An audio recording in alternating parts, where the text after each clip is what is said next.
there's been so much, there's been so many lies put forth in order to demonize the Jewish state, and it's just simple anti-Semitism, you know, in the main, and no one answers those lies. This whole idea that this state came to be because of the Holocaust is a lie. This state came to be because people came to the understanding that this land, and of course Judaism, you know, the Jewish people and the land are one. And it's always been, and for the last 1,000 years since they were exiled from that land, they've been saying in every prayer, "Tomorrow in Jerusalem." So this was a return to their homeland that was in process in the 20th century. And of course there was a lot of, when Lord Balfour in Great Britain came up with this idea that they must return to their homeland, many people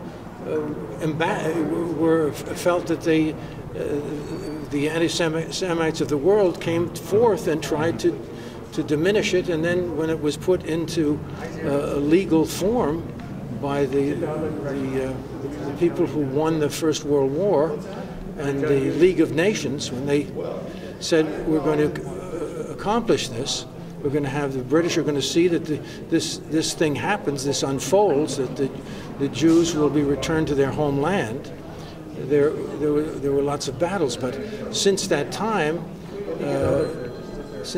we've seen this nation come to be, and we've seen them defend themselves against you know, 5 Arab nations that are sharing borders with them, and surviving each one of these battles. And in the meantime, these nations that defied the United Nations, you know,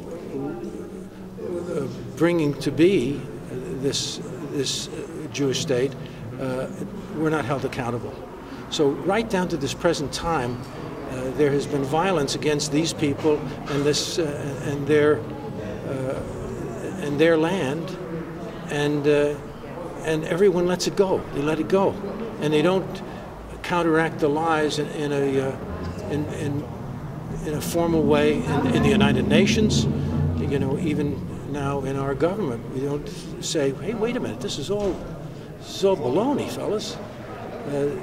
Let's fix this. Let's put sanity back, and let's give these people finally their land, and find a way to be nurtured by this great state, and you know, find a way to appreciate the nurturing that it's giving us. I mean, they're giving us so much in medical advances, so much in just political understandings, so much in terms of our information about that we require for our own security militarily. There's such a benefit to the United States.